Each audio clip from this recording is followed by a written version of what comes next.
আজ থেকে না আমি তুমি একদম ক্লোজ ফ্রেন্ড, ঠিক আছে? আমাদের মধ্যে কিন্তু কোনো সিক্রেট থাকবে না, আমরা একে অপরের সাথে সব শেয়ার করব, ঠিক আছে? তাহলে আমাকে একটা কথা বলো, আমি ছাড়া তোমার আর কোন কোন মেয়েদের পছন্দ? তুমি ছাড়া আমার কাউকে পছন্দ না। তুমি এত সুন্দর, এত বুদ্ধিমতী, তোমাকে ছাড়া কেন পছন্দ হবে না? আরে না না, তুমি হয়তো ভাবছো এই কথায় আমি তোমাকে আবার ফাঁসাচ্ছি, না। কিন্তু সেরকম কিন্তু কিছু না। তুমি ছাড়া কিন্তু আমার আরো 3টে ছেলেকে পছন্দ, তুমি জানো সেটা? চলো আমরা একটা গেম খেলি, ঠিক আছে? এই নাও খাতা, তুমি এই খাতাতে তোমার পছন্দের 3টে মেয়ের নাম লিখবে, আর এই খাতায় আমি লিখবো আমার পছন্দের 3টে ছেলের নাম। চলো। ঠিক আছে।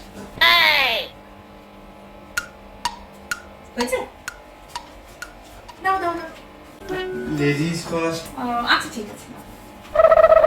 আমার মায়ের জামাই, আমার ছেলের বাবা, আমার ভাইয়ের জামাই বাবু। এবার দাও তোমারটা, দাও তোমারটা। না না, থাক থাক না থাক। এরকম হবে না, এটা চিনি। না না না না, দেখি তো তুমি কি লিখেছো। তোমার বান্ধবী রেখা, তোমার এক্স কালিগ পায়েল, তোমার খুড়তুতো বোন মিষ্টি। তুমি কি ভেবেছিলে যে আমি তোমার সাথে বাচ্চাদের মতো খেলছি? আমি তো জানতাম তোমার মনের মধ্যে অনেক কিছু আছে, আর এটা বার করব বলেই আজকে এই গেমটা তোমার সাথে আমি খেলেছি। এইবার আমার হাত থেকে তোমাকে কে বাঁচায় দেখি। চলো দেখাচ্ছি মজা তোমাকে, চলো।